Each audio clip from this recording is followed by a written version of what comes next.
মহাকুম্ভে মহা বিপর্যয়, বাংলার আরো এক পুণ্যার্থীর মৃত্যুর খবর পাওয়া যাচ্ছে। বীরভূমে যে পুণ্যার্থীর কোনো খোঁজ পাওয়া যাচ্ছিল না, পরিবারের সঙ্গে শেষ 28শে জানুয়ারি কথা হয়, এখন খোঁজ পাওয়া গেল সেই পুণ্যার্থীর মৃত্যু হয়েছে। আরো বিস্তারিত জানাবেন আমাদের প্রতিনিধি ভাস্কর মুখোপাধ্যায়। ভাস্কর, পাপিয়া, দেখো, গত 27 থেকে যে নিখোঁজ ছিল গায়ত্রী দে, তার খোঁজ পাওয়া গেছে বলে তার পরিবারের দাবি। এবং তার পরিবারের দাবি, পাড়ারই এক ব্যক্তি তাকে যে ছবি দিয়েছে, মৃতদের যে ছবি ইউপি সরকার প্রকাশ করেছে, সেই মৃতদের ছবির মধ্যে গায়ত্রী দে রয়েছে বলে তারা আইডেন্টিফাই করেছে।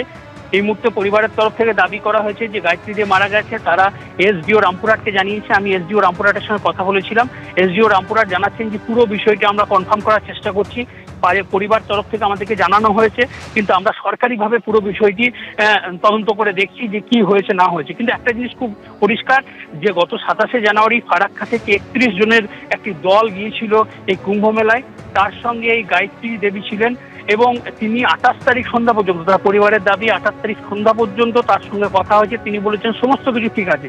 29 তারিখ যখন এই স্নানের ঘটনা ছিল, সেই যখন স্নান করতে গেছিলেন, সেই মুহূর্ত থেকে তিনি ওখান থেকে নিখোঁজ হয়ে যান বলে এই যারা তার সঙ্গে গেছিল তারা দাবি করেন। এবং তারা আশেপাশে সমস্ত খুঁজেছেন, কিন্তু তাকে পাননি।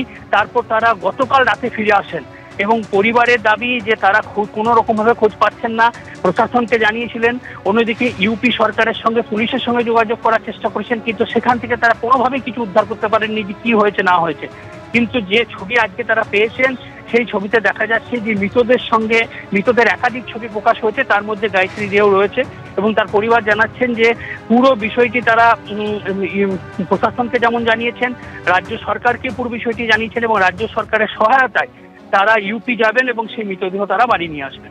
অত্যন্ত দুঃখজনক মর্মান্তিক খবর। যারা পুণ্যলাভের আশায় গিয়েছিলেন প্রয়াগরাজে মহাকুম্ভে, তাদের মধ্যে যাদের মৃত্যুর খবর আসছে, অর্থাৎ বুঝতেই পারছেন ফিরতে পারেননি অনেকেই। মেলা গেছিল, যাওয়ার পর ওই 7:30 নাগাদ রাত্রি ফোন করেছিল যে আমরা মেলা এবার ঢুকবো, মেলার কাছে চলে এসেছি। এখন ভিড়ভাড়টা আছে, লোকজন আছে, কিছু শোনা যাচ্ছে না ফোনে, বা কিছু ফোন আর করতেও পারবো না ভিড়ে, তোরা পরে করিস, বা আমি পারলে স্নান টান করার পর করবো ফোন তোরা দিকে। তারপরে আর কোনো যোগাযোগ নাই, আর ফোনও লাগেওনি, আর ফোন আসেওনি ওখান থেকে, করেওনি। আজকে আমাদের একটা ঋতিক বলে ভাই আছে, উনি মোবাইল থেকে ছবিতে দেখালো।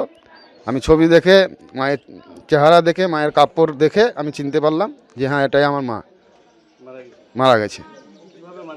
মনে হচ্ছে দেখে ওই পদপিষ্ট হয়ে মনে হয় মারা গেছে, ছবি দেখে বোঝা যাচ্ছে।